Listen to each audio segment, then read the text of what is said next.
Sample survey जो सबसे important topic है, सबसे कंफ्यूजिंग है, उसी पे बात करेंगे आज और इसको डिटेल में पढ़ने की कोशिश करेंगे। धीरे धीरे करते हैं, एक एक चीज़ करके। वीडियो को लास्ट तक देखिए, आपको बिल्कुल क्लियरली समझ में आ जाएगा। सबसे पहले सैंपल सर्वे जब करते हैं, यानी हमें जब स्टैटिस्टिक्स की बात करते हैं तो स्टार्टिंग में क्या करना पड़ता है, डाटा कलेक्ट करते हैं। डाटा कलेक्ट करने के लिए हम क्या करते हैं, सैंपल लेते हैं। अब सैंपल कहाँ लेते हैं और क्यों लेते हैं और कैसे लेते हैं, उनके क्या क्या रूल्स हैं और कितने प्रकार के, वो सब हम डिस्कस करेंगे। सबसे पहले बात करते हैं हम यूनिवर्स की, जिसको हम यानी पूरा ले लिया, ठीक है, यूनिवर्स, या जिसको समष्टि बोलते हैं, या आप इसको क्या कह सकते हो, पूरी यूनिवर्स पॉपुलेशन कह सकते हो। यानी कोई पॉपुलेशन लिया हमने, इस पॉपुलेशन से हमें क्या करना है, ठीक है, ये पॉपुलेशन है, इसके बारे में सबसे पहले पढ़ लेते हैं थोड़ा सा। तो पॉपुलेशन क्या होती है, देखिए इसको दो तरीके से डिवाइड कर सकते हैं। एक तो नंबर के आधार पे, नंबर के आधार में क्या होगी, फाइनाइट, यानी जिसमें नंबर क्या हो, फाइनाइट हो। जैसे मान लो किसी क्लास में स्टूडेंट्स के नंबर है। अब मान लो किसी क्लास के बारे में हमें पता करना कि इस क्लास में कितने स्टूडेंट हैं और उनके मार्क्स पता करने के कितने कितने नंबर आए, तो वो फाइनाइट होगा, फिक्स नंबर होगा, 10, 20, 50। नंबर कितना भी बड़ा हो सकता है आपके पास पॉपुलेशन दे रखी हो, पूरे इंडिया की जो पॉपुलेशन है वो भी एक फाइनाइट नंबर है किसी टाइम पे, तो वो भी फाइनाइट है। और दूसरा होगा इनफाइनाइट। इनफाइनाइट का मतलब क्या होगा, अपरिमित है वो, ठीक है। अब ये अपरिमित का मतलब क्या है, अपरिमित का मतलब देखिए नंबर ऑफ स्टार्स हैं। अब ऐसा नहीं कि स्टार्स हैं वो फिक्स नहीं है, बिल्कुल कितने भी बड़े हो सकते हैं, ठीक है, 10 की घात 5 हो सकते हैं, 10 की घात 20 हो सकते हैं, ऐसे हैं, लेकिन वो फिक्स हैं। परंतु प्रॉब्लम क्या है कि इसको इनफाइनाइट क्यों मानते हैं, क्योंकि टाइम के साथ वो क्या होते हैं, टाइम के साथ डिके होते हैं, यानी कम होते हैं या बढ़ जाते हैं। डिके हो सकता है यानी कम हो सकता है, यानी टाइम के साथ वो चेंज हो रहे हैं। एक फिक्स टाइम पे हमें क्या, देखो जैसे मान लो अपने करते हैं नवजात जो हैं, ठीक है, उनकी संख्या, नवजातों की संख्या अगर बात करते हैं तो ये क्या है, जितने बच्चे नए नवजात हैं उनकी संख्या क्या होगी, फिक्स नहीं है। क्यों, क्योंकि या तो वो कम हो सकते हैं, हर मिनट में बढ़ रहे हैं, हर टाइम पे बढ़ रहे हैं, तो वो उसको एक पर्टिकुलर टाइम पे जब हम सर्वे करते हैं तो वो हमेशा चेंज होते रहते हैं, यानी कुछ चीज़ें नष्ट हो जाती हैं। जैसे आप मान लो किसी उसको टेस्ट करते हो, खाने को टेस्ट करना, तो खाने को टेस्ट करने के लिए एक एक खाने को टेस्ट करेंगे, हमें पता चला कि जब हम 100वें नंबर पे चले गए टेस्ट करने के लिए तब तक वो खराब ही हो गया, तो उसमें कुछ चीज़ें नष्ट हो जाती हैं, डिके हो जाता है, या कम हो जाती हैं, ज़्यादा हो जाती हैं, तो वो अपरिमित में लेते हैं। जबकि मैं क्या कह रहा हूँ कि पॉपुलेशन है इंडिया की, ठीक है, पॉपुलेशन का मतलब जो एक टाइम पे, उस टाइम पे जितने थे वो क्या है, फिक्स है, उस टाइम तक का लेते हैं। तो ये हो गया एक तो फाइनाइट और इनफाइनाइट, कि पॉपुलेशन क्या हो सकती है, परिमेय हो सकती है या परिमित हो सकती है। उसके बाद इसको हम डिवाइड कर सकते हैं फिर से दो पार्ट में। कौन कौन से हैं वो दो पार्ट, देखिए फाइनाइट की बात की, इनफाइनाइट की। एक हो सकता है रियल और एक हो सकता है हाइपोथेटिकल। अब ये तो सिंपल है, रियल का मतलब जो चीज़ें वास्तव में हैं। जैसे मान लो किसी टाइम पे हम किसी कंपनी में बात करते हैं, कंपनी में मशीनों की संख्या, ये क्या है, आपका रियल है क्योंकि मशीन रियल है। हाइपोथेटिकल क्या है, जहां प्रोबेबिलिटी यूज होगी, जहां प्रोबेबिलिटी के सिद्धांत लगते ना, वहां पे उसको हाइपोथेटिकल बोलते हैं। जैसे सिक्के को उछालना, ठीक है, अब कितनी बार उछालेंगे वो फाइनाइट, इनफाइनाइट, जितना भी उछालते जाएं तो वो इनफाइनाइट होगा, फाइनाइट होगा। लेकिन अगर हम वास्तविकता की बात करें तो वास्तव में ये ऐसा नहीं होता कि सिक्के का उछाल करने पे हम ले लेते हैं कि उसके हेड आने की प्रोबेबिलिटी हाफ है और टेल आने की प्रोबेबिलिटी ये क्या टेल की है और ये हेड की, एक के लिए, फिर 2 के लिए, 4 के लिए, 8 के लिए, 10 के लिए, जितने भी हैं, तो वो हाइपोथेटिकल है, उसको मान लेते हैं कि इसकी प्रोबेबिलिटी हाफ होगी। ये ऐसा नहीं है, क्योंकि हो सकता है मैं 2 बार उछालता हूँ और दोनों बार हेड आ जाता है, तो वो प्रोबेबिलिटी नहीं है, तो ये हाइपोथेटिकल है। वो ये रियल में एग्जिस्ट, जो वास्तव में है वो होगा। तो सबसे पहले तो यूनिवर्स की बात की हमने, ताकि मेथड समझने में इजी हो जाए कि फाइनाइट है और इनफाइनाइट है। अब इसके बारे में जानना चाह रहे हैं हम, पूरे यूनिवर्स के बारे में, जो भी पॉपुलेशन है, जो सारे उपलब्ध हैं, उसके बारे में जानना चाह रहा हूँ। तो उसको जानने के लिए देखिए, हर बार ऐसा नहीं होता कि पूरी पॉपुलेशन ले ले।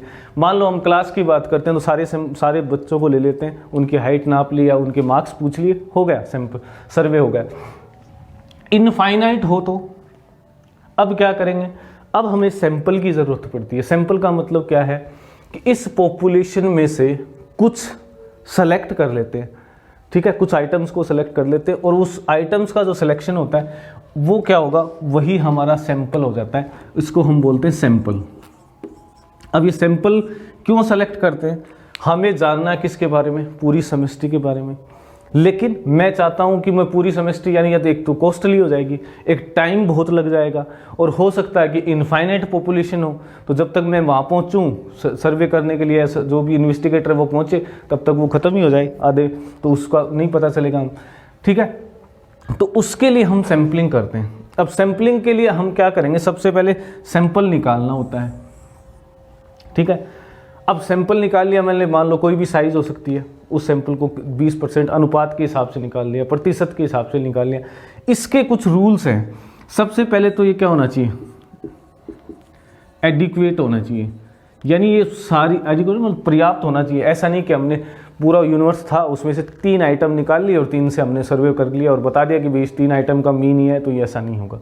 तो सबसे पहले तो वो पर्याप्त होना चाहिए, ठीक है। और मिनिमम, ये इसका सिद्धांत है सबसे इंपॉर्टेंट, मिनिमम एफर्ट्स होने चाहिए और कॉस्ट भी क्या होनी चाहिए, यानी मिनिमम एफर्ट, कम से कम लागत आए और उसके साथ साथ कम से कम आदमियों की ज़रूरत पड़े, या यानी मैन पावर है वो कम से कम हो। तो मिनिमम एफर्ट से हम कलेक्शन करना चाह रहे हैं। इसके साथ साथ हम ये चाहते हैं कि वो एडिक्वेट हो, सबको ले। ऐसा नहीं है कि एक गांव में गए और 4 आदमियों को सेलेक्ट किया, उनकी इनकम का पता किया कि ये इनकम है इस गांव की, ऐसा नहीं है। वो सैंपल हमेशा क्या होगा, रेंडमली होगा, अभी बात करेंगे हम।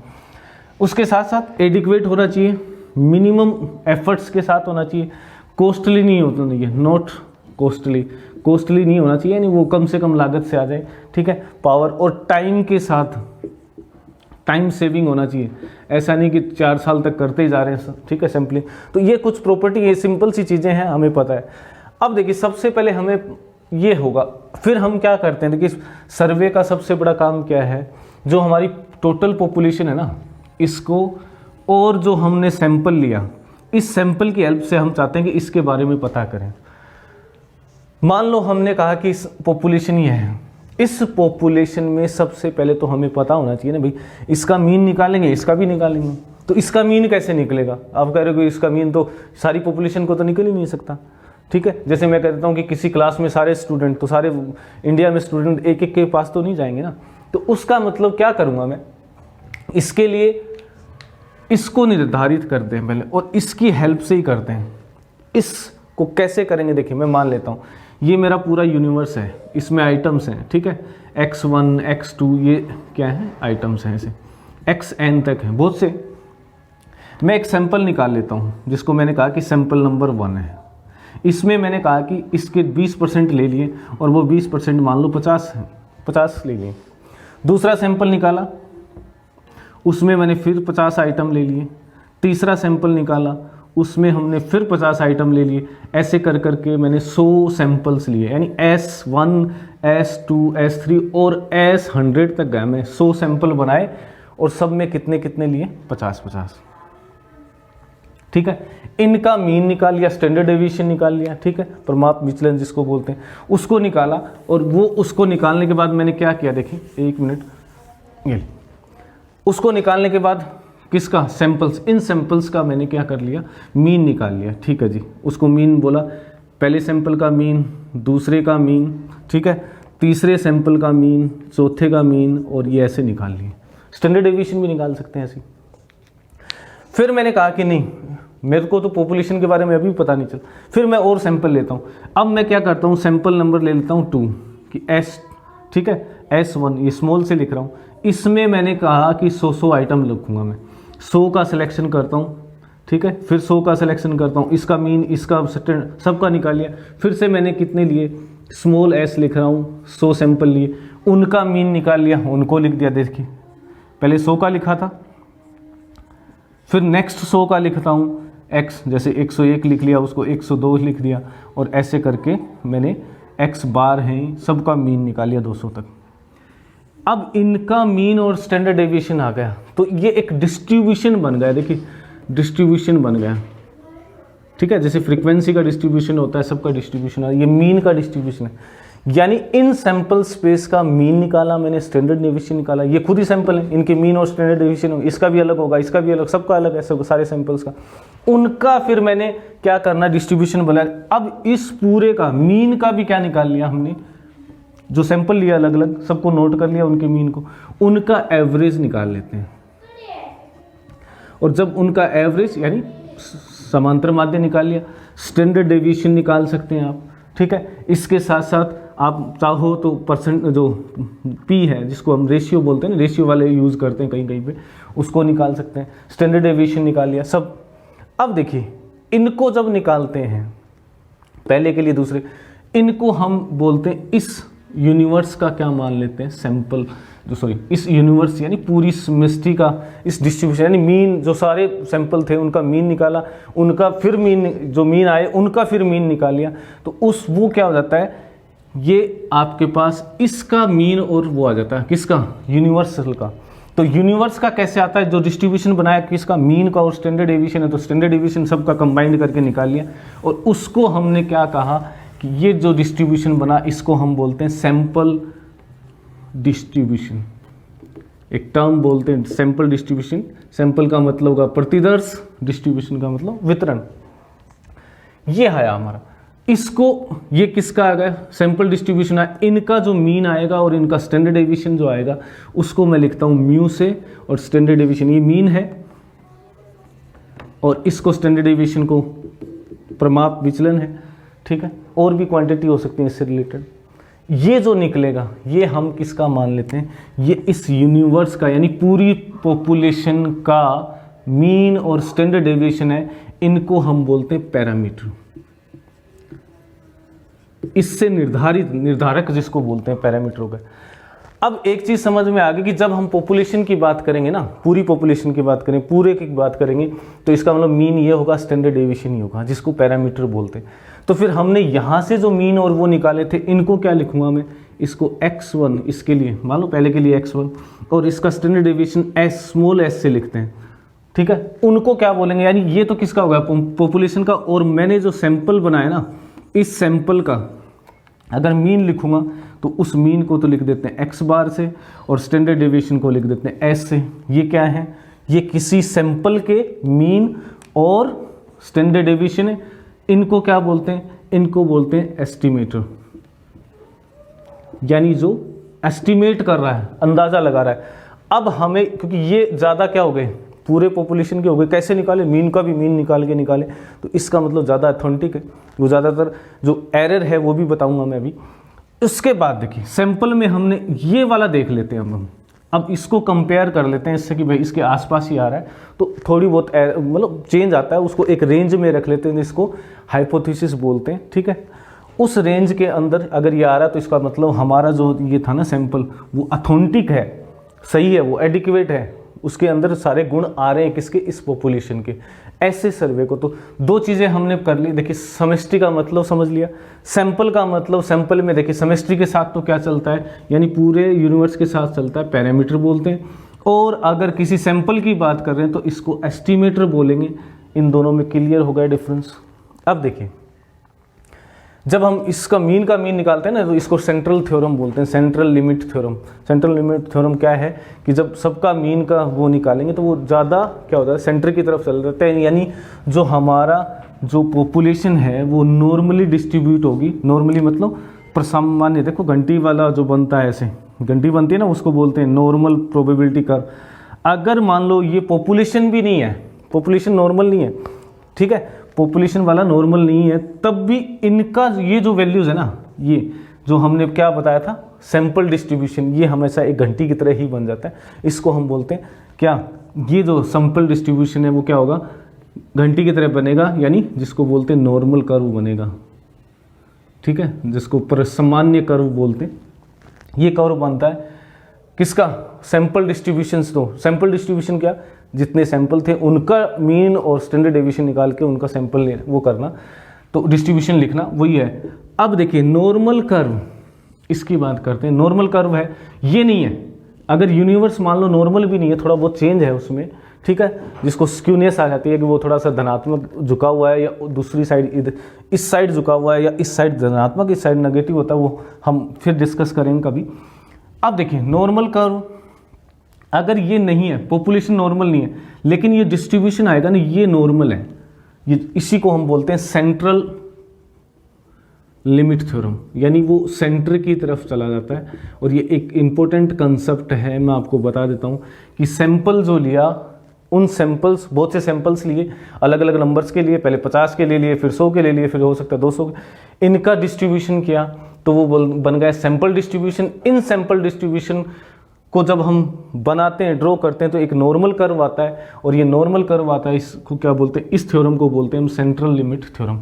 अब हम आ जाते हैं बाकी बाद में। तो दो चीज़ें हमने पढ़ी, एक तो क्या पैरामीटर क्या होते हैं और एक एस्टिमेटर क्या होते हैं। इसकी सिद्धांतों की कौन कौन से सिद्धांत होने चाहिए। पहला तो अगर सैंपलिंग कर रहे हो तो प्रोबेबिलिटी का सिद्धांत, यानी प्रायिकता का सिद्धांत। ये सिद्धांत क्या कहता है कि अगर आप सैंपल ले रहे हो तो सैंपल यूनिट, देखिए दो चीज़ें होती हैं, एक तो होता है सैंपल यूनिट क्या होती है, पहले इसकी बात कर लेते हैं, सैंपल यूनिट, और दूसरा होता है सैंपल फ्रेम। छोटा सा चीज़ है, कोई दिक्कत नहीं है। देखिए मैं क्या कर चाहता हूँ, पूरे यूनिवर्स है, उस यूनिवर्स में से सिलेक्शन चाहता हूँ, तो कुछ चीज़ें लूँगा, कुछ आइटम सेलेक्ट करूँगा, तो आइटम टू बी सिलेक्टेड वो क्या होगी, यूनिट्स होगी। यानी जिस आइटम को हम सेलेक्ट करना चाह रहे हैं उसके लिए कौन सा, वो बताएंगे हम मेथड में कि कौन सा मेथड यूज़ किया, उसके अकॉर्डिंग हम कुछ आइटम्स को सिलेक्शन चाहते हैं, कुछ आइटम्स का सिलेक्शन चाहते हैं, और वो सिलेक्शन क्या होगा, दिस इज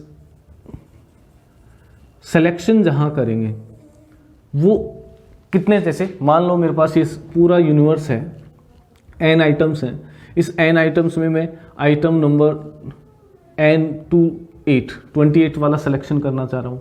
मैं चाहता हूँ कि मेरा सिलेक्शन N32 हो, ठीक है, 4 छोड़ के कर रहा हूँ या जो भी है।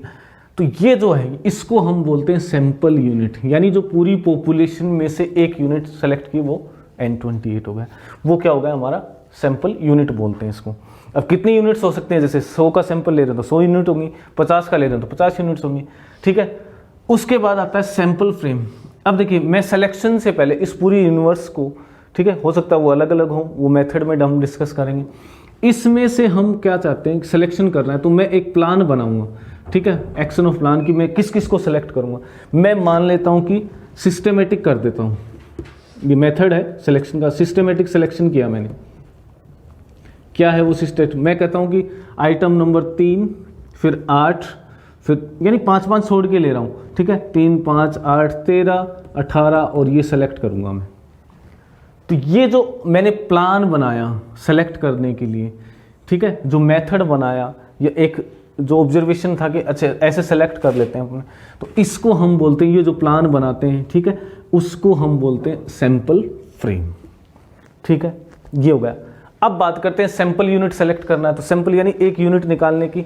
तो प्रोबेबिलिटी का सिद्धांत क्या कहता है कि जितनी भी यूनिट है पूरे यूनिवर्स में, सबको निकालने के चांस बराबर होने चाहिए, इक्वल चांसेस होने चाहिए। और इक्वल चांसेस कब आते हैं, ठीक है, इक्वल चांसेस हैं, इसका मतलब हमें क्या समझ आता है कि प्रोबेबिलिटी यूज़ करनी है, यानी जितने भी आइटम निकालूंगा सबकी प्रोबेबिलिटी इक्वल होनी चाहिए, राइट। जैसे पहले आइटम को निकालता हूं तो उसकी प्रोबेबिलिटी 1/n। अब इसमें भी दो चीज़ें, या तो मैं वापस रख दूं निकाला हुआ, या नहीं रखता हूं, नहीं रखता हूं तो वो प्रोबेबिलिटी नहीं है, रख देता हूं तो रख देता हूं, फिर दूसरा निकाल रहा हूं उसकी भी क्या होगी, यानी 3 नंबर का आइटम निकालने के चांसेस इतने हैं, 8 नंबर के इतने। तो ये सैंपल यूनिट, एक जितनी भी सैंपल यूनिट्स हम बात कर रहे हैं सबको निकालने के चांसेस इक्वल होने चाहिए, ताकि सैंपल हमारा ज़्यादा इफेक्टिव हो, पॉपुलेशन को ज़्यादा रिप्रेजेंट करे। दूसरा सिद्धांत जो है लॉ ऑफ स्टैटिकल रेगुलरिटी, एक पड़ा हमने बराबर चांसेस होने चाहिए। ये क्या कहता है, स्टैटिकल मीन्स जो हमने एस्टिमेटर की बात की थी वही है। स्टैटिकल नियमितता का मतलब क्या होगा, अगर मान लो मैं ये कहता हूँ कि बड़ा सैंपल लेता हूँ मैं, ठीक है, बड़ा सैंपल लेता हूँ, तो इसके अंदर यानी बहुत ज़्यादा सिलेक्शन किया हमने, सैंपल में ज़्यादा से ज़्यादा पॉपुलेशन को कवर करने की कोशिश की, जैसी पॉपुलेशन है। तो जब हम बड़ा सैंपल लेते हैं तो इसमें जो पॉपुलेशन है, और पॉपुलेशन के लिए क्या म्यू लिखते हैं हम और सिग्मा लिखते हैं, तो इस सैंपल के पैरामीटर, ये तो पैरामीटर्स हो गए आपके। और एस्टिमेटर कौन कौन से होंगे, एक्स बार और एस, ये नियरली इसके अंदर, इसके आसपास आ जाते हैं, यानी ये जितने हैं उतने ही ये आ जाते हैं। तो इसको क्या बोलते हैं कि बड़ा सैंपल लिया तो हमने रेगुलरिटी, स्टैटिकल गुण अपने आप ही आ जाते हैं, जिसमें हम स्टैटिकल गुण का मतलब क्या होगा, समांतर माध्य हो गया, ठीक है, उसके साथ साथ प्रमाप विचलन हो गया, तो ये उसमें भी आ जाते हैं। कौन से में, सैंपल में भी आ जाते हैं, इसको बोलते हैं स्टैटिकल रेगुलरिटी। तीसरा जो है वो है लार्ज नंबर के लिए, ठीक है, महत्तम और इनर्शिया या जड़ता जिसको बोलते हैं का सिद्धांत। ये सिद्धांत क्या कहता है, देखिए, महत्तम जड़ता यानी अगर बड़े नंबर हैं तो बड़े नंबरों में चेंज जो होता ना, larger number are more stable, यानी बड़े नंबरों में स्टेबिलिटी ज़्यादा होती है। जितना बड़ा सैंपल होगा उतना ही उसमें जो विचलन होगा, यानी जो हम इसकी बात कर रहे हैं वो कम होगा। अगर छोटा सैंपल होगा यानी छोटे नंबर होंगे, तो बड़े नंबर जो होते हैं ना, मान लो हम 100 नंबर लेते हैं और कोई एक में, एक का जैसे 100 नंबर थे, 100 आइटम्स हमारे पास, 100 यूनिट्स हैं, ठीक है, सैंपल यूनिट हैं। अब देखिए इन 100 सैंपल यूनिट में से मान लो मैं किसी एक में 5 का चेंज करता हूँ तो ज़्यादा इफेक्ट नहीं पड़ेगा। जैसे किसी की वैल्यू 20 थी तो 25 कर दिया, कोई फर्क नहीं पड़ा। लेकिन अगर सैंपल यूनिट सिर्फ 10 थी, अब एक में मैंने 5 का अंतर कर दिया, तो ये क्या होगा, जल्दी चेंज हो जाएगा, यानी इसका माध्य और डेविएशन दोनों चेंज हो जाएंगे, बहुत ज़्यादा चेंज हो जाएंगे, जबकि यहाँ पे बहुत कम असर पड़ता है। तो इसी को बोलते हैं जड़ता। जड़ता का मतलब जो गुण है ना, इनर्शिया का गुण है, वो बना रहता है। तो ये 3 सिद्धांत हम हमेशा याद रखते हैं जब हम सैंपलिंग करेंगे, यानी सैंपल निकालते हैं या सर्वे करते हैं, तो इन तीनों का सिद्धांत है वो जरूर याद रखते हैं। अब एक चीज़ और आती है, देखिए मैंने आपको बताया था कि 2 चीज़ें होती है हमारे पास, एक तो होता है पैरामीटर, यानी जिसको मैंने लिखा था म्यू, ठीक है, पूरी पॉपुलेशन के लिए, और सिग्मा, ठीक है, और भी हो सकते हैं जितने भी आप कैलकुलेट करते हो किसी पॉपुलेशन की। एक होता है एस्टिमेटर, जिसको हमने लिखा था म्यू के बाद एक्स बार और ये एस से लिख दिया था। एस्टिमेटर किसके लिए होगा, ये सैंपल से रिलेटेड है, सैम्पलिंग से रिलेटेड है, और ये पूरी पॉपुलेशन से रिलेटेड है, यानी पूरी पॉपुलेशन का लेते हैं तो ये लेंगे, पूरी समष्टि का जिसको बोलते हैं, ठीक है। अब इन दोनों में क्या देखें, जब हमने एक डिस्ट्रीब्यूशन बनाया था, बहुत से सैंपल लिए, उनका डिस्ट्रीब्यूशन बनाया, उससे मीन और ये निकाला, तो इसको हम पॉपुलेशन का नाम देते हैं कि पॉपुलेशन का ये आएगा। उसमें थोड़ा बहुत प्लस माइनस होता है, इसलिए रेंज निकालते हैं, जिसको हाइपोथेसिस बोलते हैं, उसकी टेस्टिंग की जाती है। ये हो गए, 2 चीज़ें आ गई। अब देखिए इसमें जब हम कैलकुलेट करते हैं और यहाँ से कैलकुलेट करते हैं तो कुछ एरर आ जाती है, देखिए, जिसको हम बोलते हैं स्टैंडर्ड एरर। इसके बारे में थोड़ा सा जान लीजिए, बड़ा इंपॉर्टेंट पार्ट है। स्टैंडर्ड एरर एग्जाम में पूछ लेते हैं।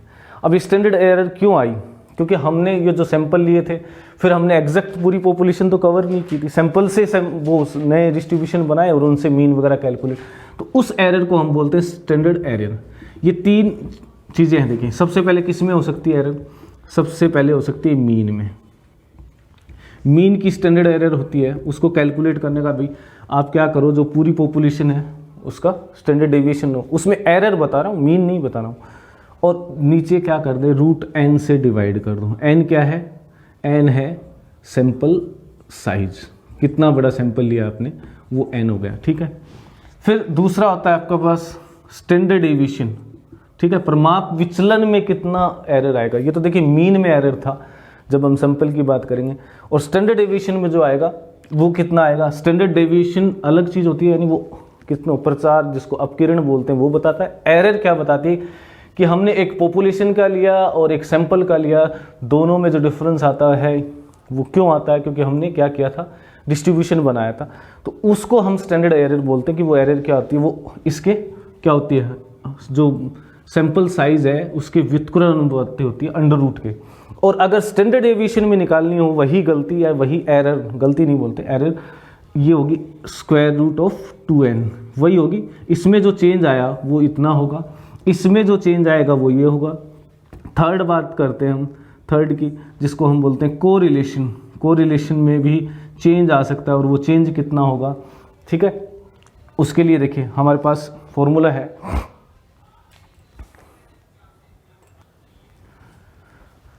सो कोरिलेशन में एरर कौन सी, स्टैंडर्ड वाली एरर कितनी होगी, वो होगी 1 minus r square upon under root n, जो इसी की तरह होगी, लेकिन आर क्या है, आर क्या है आपका कोफिशिएंट ऑफ कोरिलेशन। और एक होती है हमारी प्रोबेबिलिटी में मान लो या रेशियो में मान लो, रेशियो जब निकालते हैं ना हम, रेशियो ऑफ सक्सेस जिसको बोलते हैं, ठीक है। सक्सेस का मतलब किसी आइटम को सेलेक्ट करने के चांसेस, ठीक है, उसको प्रोबेबिलिटी जिसको बोलते हैं।